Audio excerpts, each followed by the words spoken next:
네, 잘 쉬셨어요? 네, 더운 날씨에 수고가 많으십니다.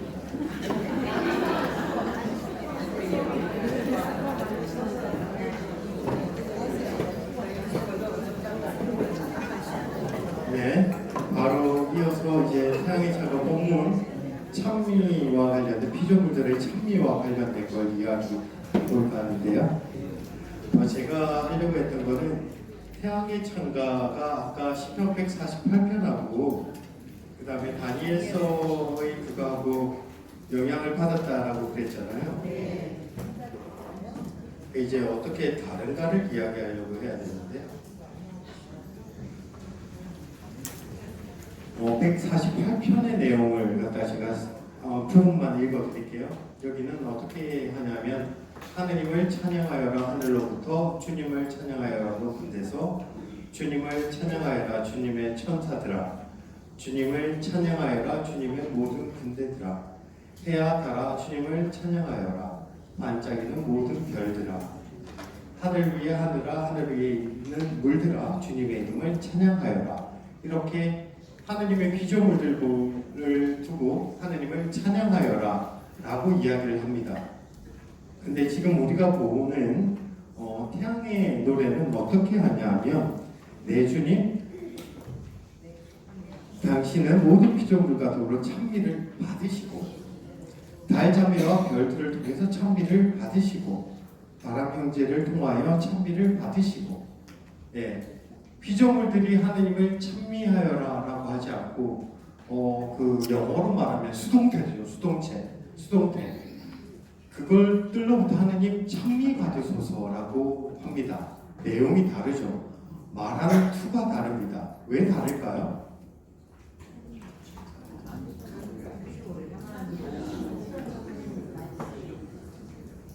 시편이나 새소년의 노래에서는 이 화자가 피조물들로 보고 초대를 합니다. 직접 하나님 찬미하자.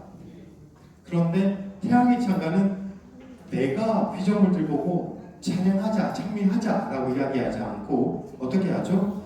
그들이 하나님을 그들로부터 하나님 찬미 받으소서라고 합니다. 말하는 사람이 어디에 있는 느낌이죠? 한 발짝 물러나 있는 느낌이죠. 직접 관여되어 있지 않죠. 왜 그럴까요?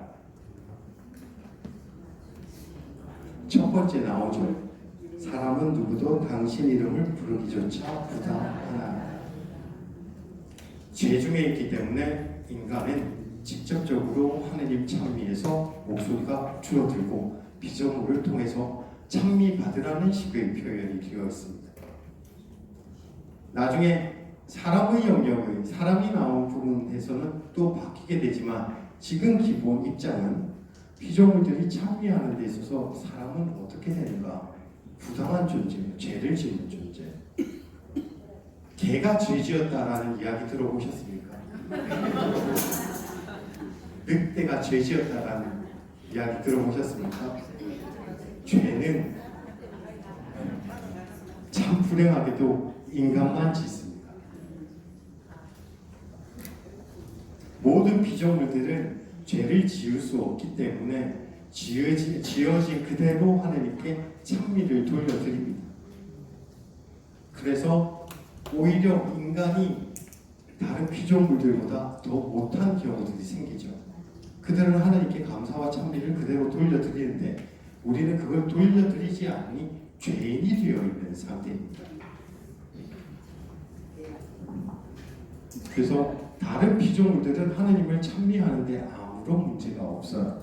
근데 왜 여기서 말하는 투가 성경하고 다르게 프란시스코는 그 피조물을 통해서 당신이 찬미 받으세요 라고 이야기를 할까? 이 뉘앙스는 그런 뉘앙스가 우리가 죄 중에 있기 때문에 직접 하나님을 부르기조차 부당하다는 그 기도의 자세가 담겨져 있는 내용이 어투에서 나오고 있다는 말씀을 드리고요.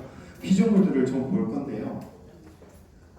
앞서 제가 읽어드렸던 148편이나 다니엘서의 같은 경우는 그냥 하늘의 별들아 주님을 찬미하여라 불들아 불아 주님을 찬미하여라 이렇게 초대를 합니다. 그런데 태양의 창가는 조금 달라요. 태양이 하나님을 찬미하는데 그 태양은 어떤 태양이고 아름답고 장엄한 광채로 빛나는 태양입니다. 그리고 그는 그로서 우리를 비추어주는 역할도 가지고 있습니다. 그 다음에 어떻게 될까요? 달자매와 별들을 보아요. 어떤 달자매와 별들일까? 빛맑고 귀하고 어여쁜 저들.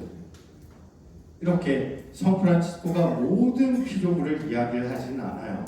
하늘에 있는 해와 별과 달, 땅에는 물과 바람과 불과 이런 것들만 있죠. 개별 동물들이 나오지 않죠. 그런데 이 피조물들을 갖다가 하면서 특징은 교회 안에서 이렇게 찬미가 뭐죠? 찬가를 불렀던 경우는 성프란치스코가 유일합니다. 각각의 피조물들이 그 아름다운 가치를 가지고 있어요. 빛맑고 어여쁘고 그리고 그로서 우리를 기르는 이런 역할들도 가지고 있습니다. 피조물들이 그저 피조물들이 아닌 그 고유한 가치와 그 고유한 창조 질서 안에 역할을 가지고 있다. 이런 이야기가 여기 태양의 노래에 담겨져 있습니다. 여기서 발전을 시키면 요즘 우리가 말하는 기후 이 시대에 피조물과 인간의 관계, 생태와 관련된 영성적인 요소들을 뽑아내어서 우리는 이야기할 수 있는 겁니다. 근데 오늘은 생태적인 것 부분에 대해서 별로 이야기하지 않을 거예요. 많이 들어보셨을 거니까. 예, 그럼 이런 특징이 있고요. 그러면 이 아름답고 장엄한 광채로 빛나는 햇님, 빛맑고 귀하고 어여쁜 별님, 달님, 그 다음에 쓰임많고 겸손하고 귀하고 순결한 이들의 그런 고유한 아름다움과 가치는 어디서 나올까요? 예, 하느님께로부터 나오는데요. 이걸 성프란치스코가 노래했습니다. 어디서 노래했냐면 지금 레오 형제에게 준 그런 찬미가 하나 있어요. 레오 형제 축복하는 거 말고 지극히 높으신 하느님께 드리는 찬미. 여기에 보면 성프란치스코는 이렇게 말합니다. 당신은 힘세시나이다, 위대하시나이다, 높으시나이다, 전능하시나이다, 모든 선이시고 애정이시며 사랑이시고 지혜이시고 겸손이시고 인내이시고 아름다움이시고 안전함이시고 고요이시고 희망이시고 정의이시고 보아이시나이다. 희망이시고 믿음이시고 사랑이시고 이렇게 쭉 나오는데 이걸 우리 한글로 번역되어 있는 글을 보면 태양의 창가의 그런 뭐죠? 우리 피조물들이 가지고 있는 특징, 이 가치와 지극히 높으신 하나님께 바치는 찬미에서 나오는 그 말이 이렇게 매칭이 잘 안 돼요. 왜냐하면 우리는 우리가 편하게 번역해놨으니까. 제가 라틴어를 하거나 그런 걸 잘 못하는데 그래도 미국에서 공부해서 영어 좀 할 거 아닙니까? 그래서 영어를 이렇게 살펴보니까 이 피조물들을 꾸며주는 이 가치적인 이 내용이 바로 하느님이 가지고 있는 것입니다. 당신은 힘이시나이다, 인내이시나이다, 겸손이시나이다. 즉 하느님의 그런 특징과 그런 아름다움과 가치들을 하느님은 다 가지고 계신데 피조물들에게는 그 당신의 가치를 하나하나 고유하게 주십니다. 그래서 각 피조물들은 그 하나하나가 하느님의 그런 아름다움과 가치를 가지고 자기 가치 있냐 세상에서 뭘 드러낼까요? 하느님을 드러내죠. 그래서 모든 피조물들은 하느님의 책이라고 부르는 것입니다. 보나벤투라 성인이 말했듯이 왜? 하느님의 그런 특징과 가치를 각 피조물들이 다 하나씩 가지고 있는 거예요. 고유하게. 그래서 이 피조물들을 꾸며주는 이 말들은 그저 아름다워 보이니까 형님이 태양이 아름다워 보이니까 달님이 아름다워 보이니까 불이 튼튼해 보이니까 이것이 아니라 이 모든 이들을 꾸며주는 말들은 다 하느님의 것이고 이것이 그들에게 주어졌다. 이렇게 이해하셔야 됩니다. 그러면 피조물들의 그런 특징을 볼 때 우리는 그 특징을 통해서 누구를 발견하게 되죠? 하느님을 발견하게 되는 것입니다. 이것이 담겨져 있는 내용이 피조물의 창가 이 부분에 나오는 것입니다. 그리고 또 하나 특징인 것은 모두가 형제 자매로 나오잖아요.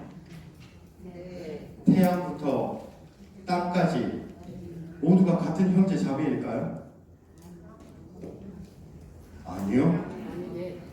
태양과 땅은 같은 급의 형제가 아니에요. 땅에는 땅 자매는 앞에 뭐가 붙죠?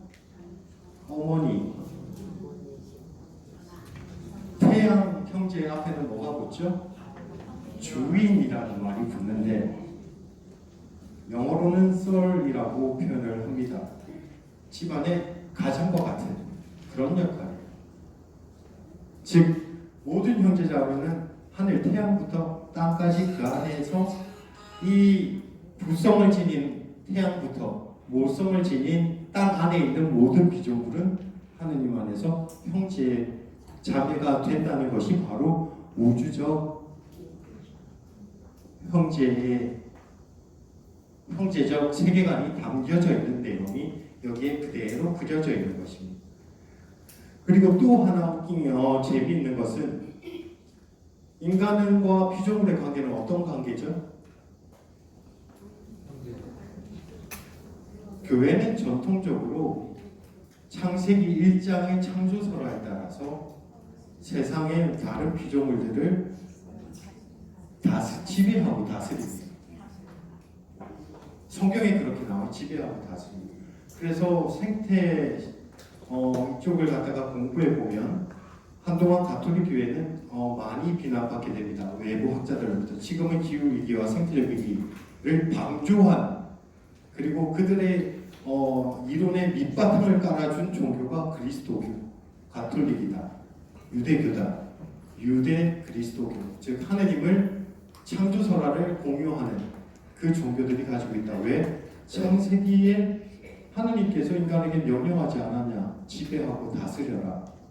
그래서 이제 하고 지배 그렇기 때문에 인간들은 세상의 다른 인간 외의 다른 것들을 지배하고 다스리고 착취했다. 이렇게 비판을 하게 됩니다. 근데 이제 그것이 아니라고 찬미받아서 회칙에서 프란치스코 교황이 설명을 하시죠. 그런데 태양의 창가에서는 이 지배하고 다스리는 게 인간이 자연에게 하지 않습니다. 자연이 인간에게 합니다. 어떤 말로 바뀌어서 있냐면 바람 형제를 통하여 모든 날씨들을 통하여 저들로서 당신은 피조물을 기르시나이다. 그리고 땅 자매를 보면 어떻게 이야기하냐? 그는 우리를 기르고 보살피며. 말이 좋죠. 지배하고 다스리란 말이 아니죠. 그죠? 기르고 보살피며 되어 있잖아요. 여기서 기르고 보살핀다라고 하면 이걸 영어로 표현하면 어떻게 될까요? 제가 웅부리아어는 약해서 잘 모르겠지만 영어로 표현하면 영어 모르셔도 돼요. 설명 드릴 테니까.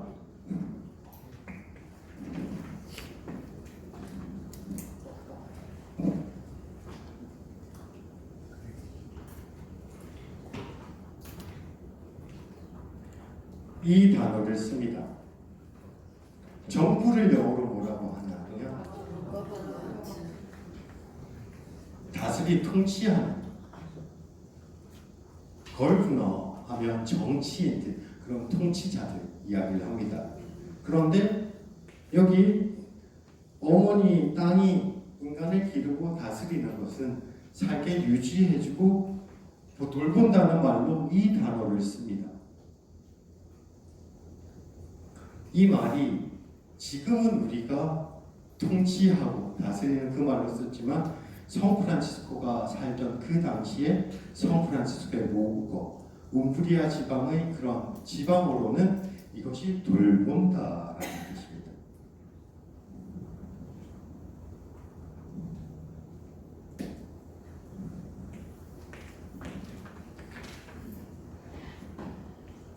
그래서 프란치스코는 인정받지 않는 회칙이나 형제들이나 아니면 은둔소를 위해 쓰신 회칙에서 어머니라는 표현들을 씁니다. 어떻게? 형제들은 아픈 형제를 어떻게 돌볼 것인가? 어머니가 자식을 돌보듯이. 그리고 은둔소 회칙에서는 4명이 사는데 아들 형제들은 관상이나 기도에 몰입하지만 어머니 역할을 맡은 형제들은 그들을 돌보고 그들이 필요한 걸 채워주는 역할을 하죠.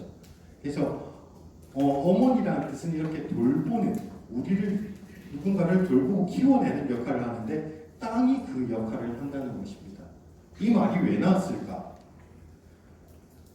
우리가 성프란치스코가 살던 시대는 어떤 시대였던 것 같아요? 아까 성프란치스코를 이야기했지만 성프란치스코가 살았고 여러분들 초기 제소 프란치스칸들이 살았던 13세기의 사회는 어떤 사회였을까요?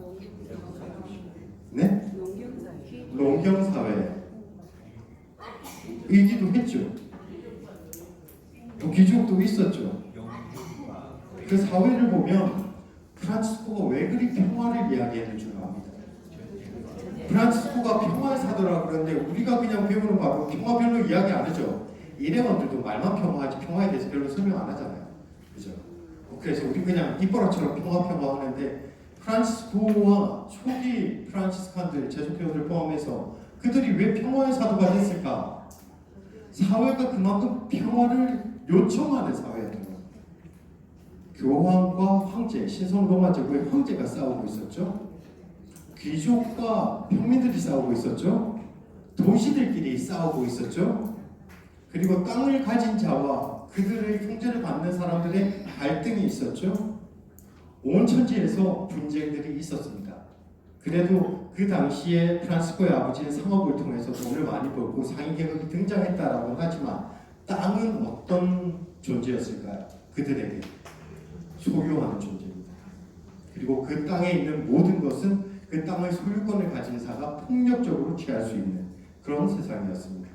그래서 중세시대 때는 땅을 중심으로 계약을 맺잖아요. 그리고 그 계약 관계 안에서 얼마나 많은 핍박들이 있었겠습니까? 근데 프란치스코는 땅을 소유하는 개념이 아니다라는 것을 말해줍니다. 오히려 땅이 우리를 길러주는 것이지 폭력적으로 쓰는 것이 아니다. 그리고 또 하나 창세기의 생각을 전환해서 생각하죠. 인간이 지배하고 다스리는 공간이 창조 세계가 아니라 저들도, 저 피조물들도 우리를 채워주고 우리를 보살펴주기에 우리가 존재한다라는 의식을 가지고 있습니다. 한때 창세기의 창조설화를 이야기하면서 인간이 몇째 날 창조되었나요? 6째 날. 그래서 주인공은 제일 마지막에 등장하니까 정말 대단한 존재라고 착각들 하고 살았는데 이제 창세기를 요즘의 관점으로 한번 생각을 해볼게요. 자, 1일부터 5일이 없으면 6일째 인간이 나올 수가 있나요? 인간은 존재할 수 없습니다. 누가 그래요? 화성에 이주해가 살면 된다. 지구가 망하면 그건 인간만 가서 살 생각을 하지 인간이 살 수 있는 환경이 되었다라는 생각 안 하죠. 인간은 이 준비된 환경 안에서 존재하는 존재죠. 창세기 1일부터 5일째가 다 이루어지고 나서야 6일째 나타날 수 있는 연약한 존재가 인간이기도 합니다. 그렇기 때문에 1일부터 5일차가 바로 6일에 나타난 인간을 보살피고 다스리기도 하죠. 그 창조에 대한 생각들이 프란치스코의 이 글에 담겨져 있습니다. 그래서 여기서 말할 수 있는 것을 기억할 것은 각 피조물들은 내재적 가치와 고유한 역할을 가지고 하나님의 창조 질서를 유지하는데 그들의 가치는 그들 고유의 가치, 자기가 가지고 있는 것이 아니라 하느님의 것을 비추어내는 가치라는 그 점 하나 이해하시고 그리고 이 모든 피조물들은 서로 연결되어 있음을 서로를 키우고 돌보는 관계임을 잊지 않으셨으면 좋겠습니다.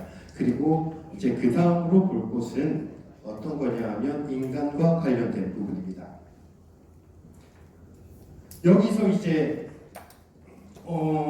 우리가 그냥 상식적으로만 기억하세요. 굳이 기억 안 하셔도 되는 거지만 상식적으로 왜 남들한테 말할 때 있어 보이니까 상식은 내가 좀 있어 보일 때만 쓰면 됩니다. 정확하고 엄밀하게 말하면 태양의 창과 태양 형제의 노래는 1225년에서 1226년에 걸쳐서 쓰여졌다라고 보고 일반적으로 학자들은 세 단계가 있었다. 라고 이야기를 합니다. 성프란치스코가 고통 중에서 하느님의 그런 화돈을 듣고 기뻐하면서 피조물의 창가를 쓰겠다고 쓴 그때 초기 버전, 그리고 이어서 아시시 주교와 아시시 시장이 싸웠을 때 이 둘을 화해시켜야 되겠다 생각하고 덧붙여서 지금 이야기하는 평화와 인내 부분이 들어간 인간에 대한 부분을 덧붙였다. 두 번째 단계. 그리고 프란시스코가 죽기 얼마 전에 죽음과 관련된 내용을 누이인 죽음에 대해서 썼다. 이렇게 세 단계로 보고 있습니다. 세 단계. 그러면 태양의 창가를 이제 태양의 창가가 언제 이렇게 됐어요? 막 누가 또 우리 신부님들 수사에 오셔서 이야기하고 사면들끼리 이야기할 때 1225년에 쓰여졌다라고 들었습니다. 아닙니다. 25년에서 26년에 걸쳐서 쓰여졌다던데요. 좀 더 있어 보여요. 그죠? 우리의 지식은 그때만 쓰면 됩니다. 좀 더 있어 보일 때 남들보다 하나 더 한다 말할 때만 하시면 되고 기억 안 하셔도 돼요. 그렇게 중요하지는 않아요.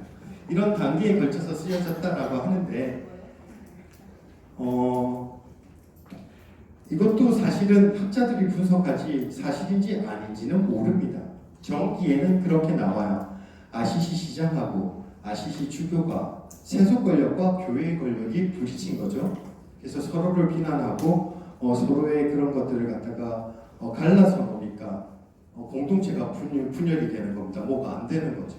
이런 상황에서 성프란시스코는 저 둘이 미워하는 것도 부끄러운 일인데 저 둘을 화해시키기 위해서 종교인들이나 그 누구도 나서서 세속사람 권력자 누구도 나서서 저 둘을 화해시키지 않으니 참으로 부끄럽다 여기고 지금 우리가 살펴보는 인간과 관련된 부분을 덧붙여서 형제들로 하여금 그 둘에게 가서 노래를 부르게 하고 화해를 시켰다라는 일화가 있습니다.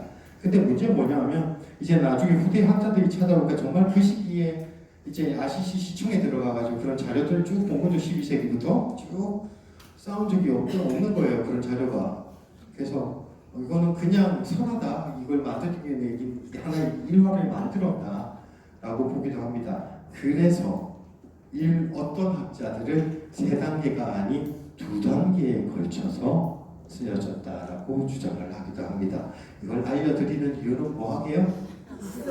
아는 척하라고 모르셔도 되지만 아는 척하라고 알려드립니다. 여기 보면 제가 읽어드릴게요. 주님 당신 사람 까닭에 용서하며 병약함과 시련을 견디어내는 이들을 통하여 찬미 받으소서. 평화 안에서 이를 견디는 이들은 복되오니 지극히 높으신 당신께 왕관을 받으리로소이다 라고 이야기를 합니다. 용서와 관련해서는 안 나오는데 평화 안에서 이를 견디어내는 특징은 누구한테 있죠? 하나님께 있어요.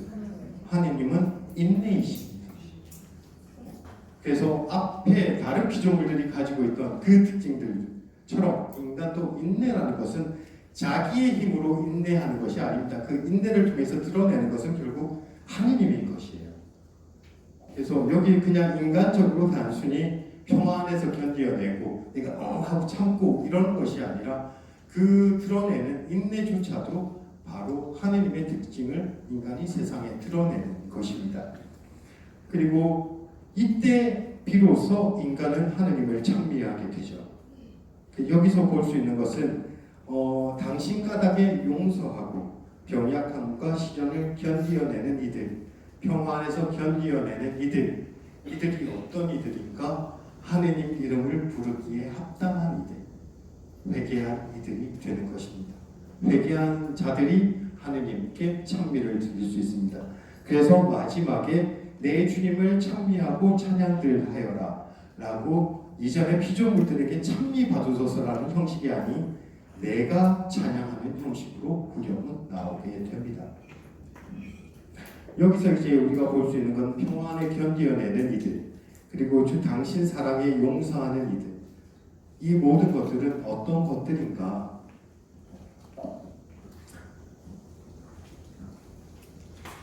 용서, 사랑, 인내, 평화,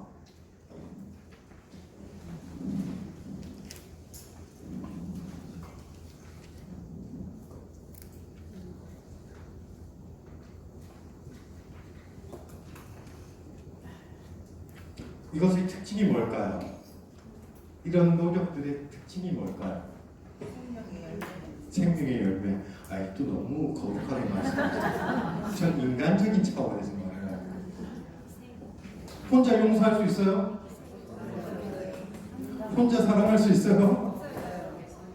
혼자 인내하는 것 같지만 나를 괴롭힌 누가 있어야 인내하죠? 그냥 혼자 하고 인내하는 거는 두살 때 빼놓고는 없어요? 죄송합니다. 너무 추잡스러워요. 평화. 나 혼자 평화로울 수는 없어요. 관계 안에서 평화롭지. 즉 인간이 해야 될 역할들이 뭘까요? 관계 안에서 일어납니다. 용서와 사랑, 인내와 평화. 즉 그렇다면 창가의 기본적인 특징은 이렇습니다. 화자인 인간이 모든 피조물을 찬미애로 초대합니다. 그리고 하나님께 이 찬미가 전해지게끔 중간자 역할을 하죠. 인간의 역할은 모두를 이어주는 역할을 하는 겁니다. 용서를 하면서 이어주고, 사랑을 통해서 이어주고, 인내를 통해서 이어지게끔 견뎌내고 평화를 이루고 합니다. 이것이 인간이 창조세계 안에서 해야 될 일인 것입니다. 이어주는 역할이 인간의 기본적인 역할입니다. 모든 피조물들이 구원받을 수 있도록, 모든 피조물들이 찬미할 수 있도록, 그 찬미는 내가 내 인간의 입을 통해서 초대되어지고 외쳐지는 찬미인 것이죠. 그래서 인간이 해야 되는 회개한 이들이 하는 것들은 이런 행동을 통해서 하나님께 찬미를 드려야 하는 것이고, 이것들이 제대로 될 때 비로소 하나님의 이름을 입에 담기조차 부당했던 인간은 하나님의 찬미를 입에 올릴 수 있는 존재가 되어서 우주적인 하나님께 찬미를 드리는 성가대의 일원이 될 수 있다라고 보는 것입니다. 즉 제가 이제까지 줄곧 이야기했던 것은 뭐냐? 태양의 창가는 회개의 창가이다. 그만 기억하시면 돼요. 보통은 제가 이걸 생태적으로 풀어서 이야기를 하지만 너무 많이 들으셨잖아요. 생태 영성이나 이런 거는 제가 생태 영성 전공자인데 이제 어디 가서 생태 이야기를 안 해. 하도 많이 들었다 그래서 유학하고 와서 이제 이야기 해볼까 했더니 지나가 버렸어. 말을 하면 안 되네. 이제 잘 안 합니다. 근데 태양의 창가는 회개의 창가이다. 이 말을 다시 말할게요. 생태 영성은 회개의 영성인 겁니다. 프란시스칸 생태 영성에서 생태는 없어도 됩니다. 프란시스칸 회개의 영성을 하면 그게 생태 영성입니다. 태양의 창가 안에 있는 모든 것이 찬미처럼 이루어질 때 생태 문제가 일어나겠어요? 안 일어나죠. 하나님께 돌려져야 될 것들이 돌아가지 않고 인간에게 머물렀을 때 그것이 죄가 되고 지금의 상태가 되죠. 예, 마지막으로 이제 비전들을 정리하기 전에 한 가지만 이야기 드리면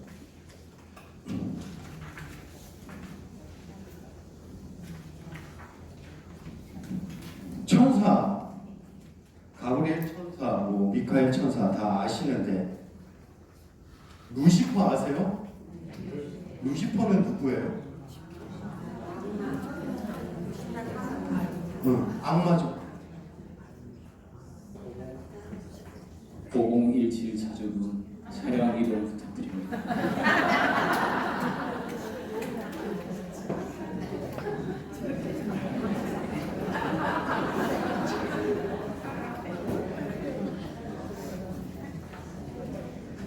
신령과 병고에 인내하시며 루시퍼 그냥 루시퍼 타락천사라고 해요. 타락천사. 하나님의 피조물 중에 처음으로 악마가 된 존재. 근데 천사였죠. 천사. 천사가 어떻게 타락할 수 있을까? 타락은 아까 제가 말했잖아요. 개, 돼지, 쥐, 온갖 동물들 피조물은 타락을 할 수가 없어요. 인간만 타락할 수 있어요.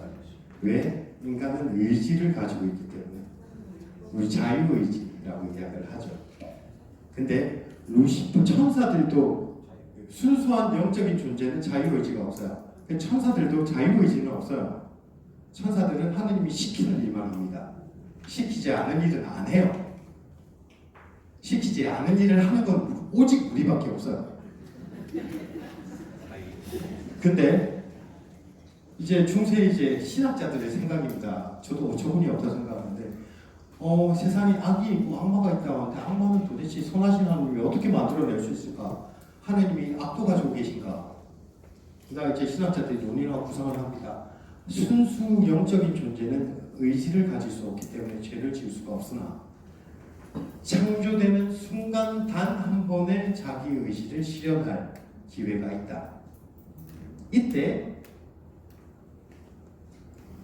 다른 천사들은 하느님의 선을 택했다면 한 천사는 자기의 선을 택했다라고 이야기를 합니다.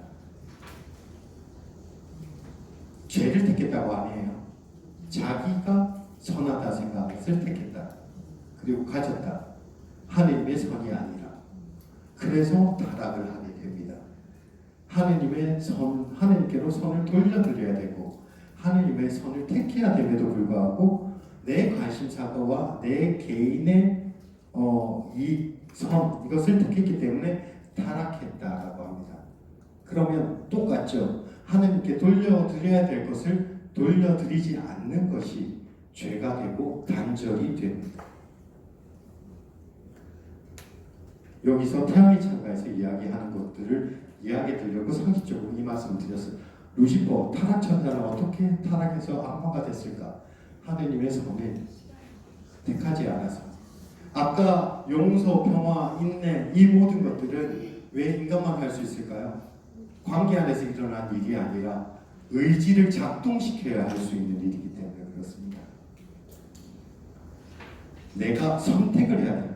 용서도 선택을 해야 되고 사랑도 선택을 해야 되고 인내도 내가 그 상황을 인내하겠다 버텨내는 결심을 해야 되는 것이고 그것들이 이루어질 때 평화가 이루어지죠. 즉 인간이 할 수 있는 일은 바로 이 지적인 것. 여기서 말할 수 있는 또 자유의지, 우리 자유의지 이야기 많이 하잖아요. 그래서 자유의지는 뭔 것 같아요?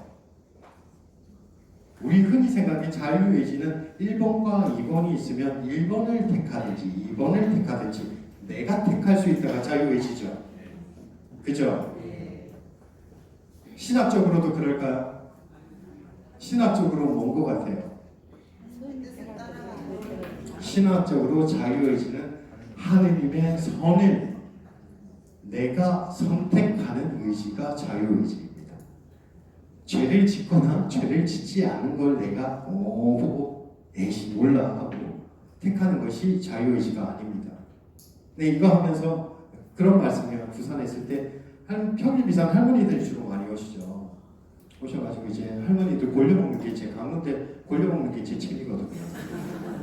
광고 맨날 보는데 뭐 새로운 광고를 하겠어요. 그래서 장난치고 놀려먹고 왔는데 한 번은 그랬어요. 할머니 천국 가고 싶으시죠? 했더니 예 그래요. 그냥 천국에 할아버지 있으면 했더니 그럼 천국 아니지?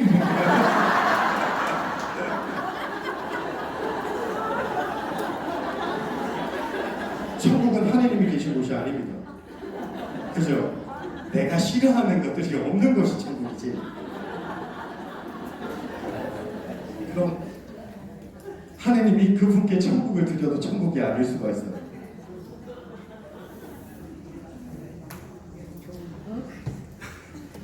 또 하나는 예수님은 얼마짜리실까?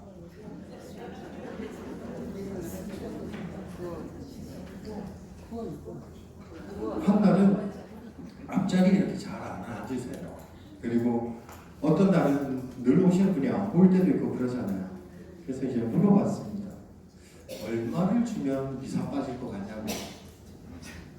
일요일에 성당을 오는데 친구가 나 따라서 어디 요번 주 어디 가자. 그러면 10만 원 줄게. 그러면 어떻게 하시겠어요? 10만 원을 준다는 거예요. 오늘만 딱 눈 감고 다음 주에 고해성사 보면 되지. 10만 원에는 그래도 그건 아니야 이런 이야기 나와요. 100만 원 웅성웅성합니다. 야 1000만 원 번 부르면 어떻게 될까요? 예수님은 비싸봐야 1,000,000원짜리.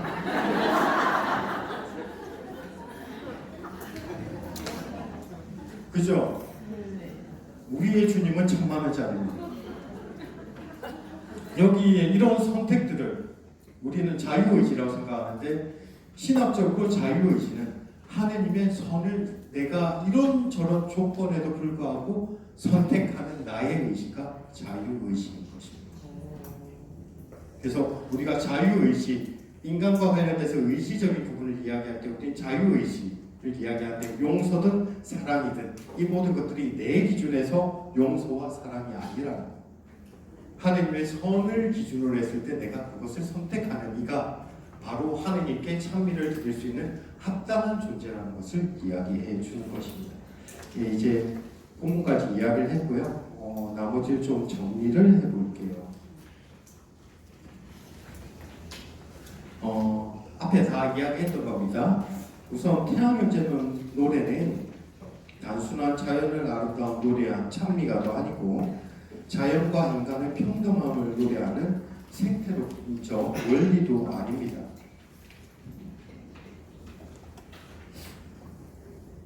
프란치스코는 이 창가를 만들 당시에 자연의 아름다움을 누리지 못하던 상태였어요. 그래서 이 누리지 못하는 상태가 변화되지 않았음에도 이것들을 노래할 수 있는 상태라는 것은 어떤 상태인가? 회개의 상태라는 것입니다. 그 일례가 이것입니다. 성 프란치스코가 음악에 있을 때 쥐들이 괴롭히죠. 그때 저기에 이런 이야기가 나옵니다. 사탄의 악마의 유혹인가? 여기서 보면 쥐가 나를 괴롭히니까 저 사탄의 유혹이나 쥐가 사탄의 유혹이 되는 것인가? 나를 괴롭히는 저 쥐를 내가 형제로 받아들이지 못하는 이 상태가 악마의 유혹인 것인가? 다른 차원이 되죠. 그래서 어느 학자들은 편집본의 그런 정기에 나오는 쥐가 프란치스코를 괴롭힐 때 그가 괴로워했던 악마의 유혹은 쥐일까 아니면 그걸 못 받아들인 나일까 해서 후자를 해석하는 사람들이 늘어가고 있고, 이것이 더 회개라는 관점에서는 더 우리에게 와닿는 그런 면들이 있습니다. 우리의 삶의 조건들이나 환경이 바뀌지 않았어요. 바뀌지 않았음에도 다른 노래를 부를 수 있다는 것은 무엇을 의미하는가? 회개했다라는 것을 의미합니다. 이거는 성 프란치스코의 생애에서 한 번 전에 나왔어요. 어디에서 나왔을까요? 성 프란치스코의 묘원에 나옵니다. 회개 전에 내가 나병 환자를 봤을 때는 역겨웠던 그것이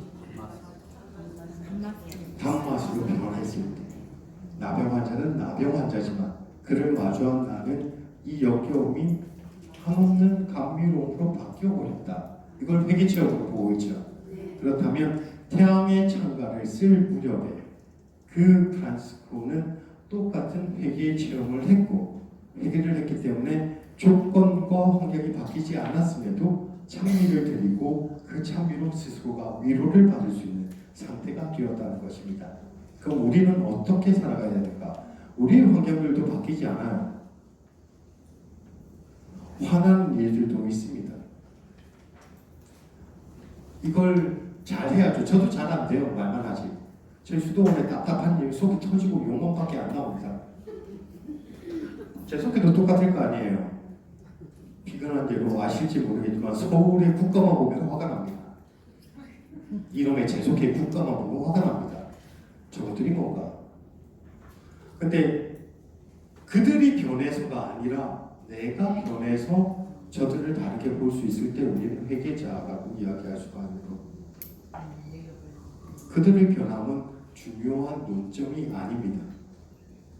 회개에 있어서 논점은 내가 어떻게 변해 있는가, 이걸 바라보는 것이고, 우리는 회개자로서, 프란치스칸으로서 회개자로서 회개 생활을 해야 되는데, 우리의 눈은 늘 남을 보고 다른 일들을 보지만 결국은 똑같이 변하지 않았더라도 그 안에서 우리는 어떻게 용서하고 사랑하고 평화로 살아갈 수 있는가? 내가 변할 때, 환경이 변해서가 아니라 그 점을 우리가 먼저 기억을 해야 한다고 말씀드리고 싶습니다. 그래서 여기서 볼 수 있는 건 프란시스코는 회개를 한 번 하고 그친 것이 아니라 죽기 전에 또 다른 회개를 하고 또 다른 세상을 만났고 이제 죽음마저 의로 부를 수 있는 완벽한 회개의 비전을 마련한 것입니다. 완성되었죠. 그 뒤에 성프란시스코가 썼던 글들은 유언밖에 없습니다. 그 이전에 썼던 글들은 어떤 글들일까요? 편지하고 이런 것들은 성프란시스코가 열받았고 답답하고 그래서 공고의 글들을 씁니다. 성프란시스코 글이 많은 경우 1220년 이후에 쓰여집니다. 예루살렘 갔다 와서 몸이 악화되고 뭔가 글러나겠다는 건 뭘 의미하는 거예요? 내가 직접 가서 말할 수 없다는 거예요. 그리고 글러나겠다는 거는 이건 변화되지 않고 고정되는 유언적 가치를 지니는 겁니다. 그 글들이 권고들이 많고 해칙이 있고 이렇습니다. 이렇게 해야 하고 이럽니다. 그런데 태양의 창가를 기점으로 해서 그 뒤는 유언들입니다. 그래서 성프란시스코가 회개의 권고나 이런 창가의 완성본으로 남긴 것이 태양의 창가라고도 말할 수 있겠습니다. 그래서 비전의 완성이라는 표현도 또 하나 쓰고요. 그리고 마지막으로 이것만 말씀드리고 마칠게요. 프란시스칸 영성에서 가장 중요한 것은 뭘까요? 회개. 회개는 나의 행동인 것이고 프란시스칸 영성에서 이것을 빼면 프란시스칸 영성이 아니다. 찬미. 예수님과 관련되어 있어요. 네. 프란시스칸 그 누구가 와서 프란시스칸 영성을 이야기하더라도 십자가와 육화를 이야기하지 않으면 거짓은 프란시스칸 영성이 아니다. 허울 좋은 말일 뿐이다. 프란시스칸 영성 이 두 개는 두 개로 되어 있죠. 십자가와 육화 하나입니다. 인카네이션이라고 하는 육화, 자기 비움 그럼 이것이 바로 프란시스칸 영성의 기본이 되고 여기서 가난도 나오고 자금도 나오고 이런 모든 것들이 다 나와요. 그래서 그리스도의 육화, 자기 비움이 바로 프란시스칸 영성에서 중요한 곳을 차지합니다. 그래서 사실 프란시스칸들은 그들이 기억하는 영성이나 신학이나 이 모든 것들이 부활에 초점을 안 맞추고 있어요. 어디에 초점 맞추고 있을까요? 부유와 십자가에 맞춰져 있습니다. 우리 형제, 저희 일행원들이 와서 부활과 관련된 프란시스칸 영성을 많이 이야기하던가요? 거의 대부분이 십자가와 육화에 맞춰져 있습니다. 그것이 프란시스칸 영성의 특징입니다. 그런데 태양의 창가는 최종 마지막 비전의 완성이라면서 예수 그리스도에 대한 이야기가 없잖아요, 그죠? 그럼 과연 이게 어떻게 비전이라고 할 수 있나? 할 수 있죠. 왜? 아까 인간 부분 이야기했죠. 그것을 그대로 살았던 인간이자 신은 한 명밖에 없죠. 아버지의 보시기에 가장 어여쁜 아들, 합당한 아들, 예수 그리스도. 그래서 누구는 태양의 창가에서 태양 형제를 예수 그리스도에 비교하기도 합니다. 가장 닮았다라고 이야기를 하니까. 근데 프란시스칸 영성의 관점에서 예수 그리스도의 모범을 우리가 살아가야 되잖아요. 왜? 프란시스칸 작은 형제들의 삶은 뭐라고 그랬죠? 프란시스코가 예수 그리스도의 발자취를 따르는 삶이에요. 그러면 여기서 회개의 모범으로 인내하고 용서하고 사랑하고 했던 이 모든 것의 모범은 그리스도입니다. 그리고 그 그리스도의 모범을 따르는 우리가 회개자가 되는 것입니다.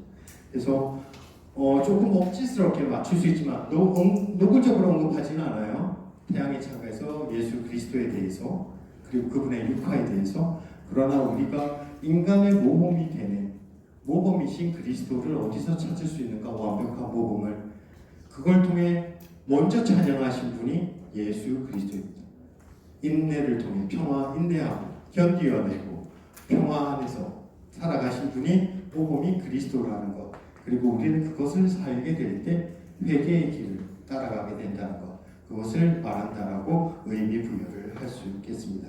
예, 더 길게 할 수도 있는데 시간이 없어요. 그래서 몇 가지만 이야기를 하고 정리를 할까 합니다. 태양의 창가 오늘은 회계라는 관점에서 그리고 그 태양의 창가의 모든 피조물들 안에서 피조물들은 어떤 역할을 하고 우리는 어떤 삶을 살아야 되는가, 어떻게 해야 합당하게 주님을 찬미할 수 있는 이들이 될 수 있는가에 대해서 이야기를 드려봤습니다.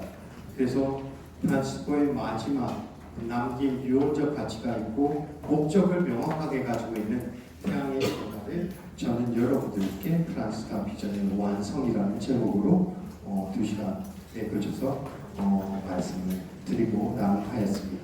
네, 수고 많으셨습니다. 여기서 끝났습니다.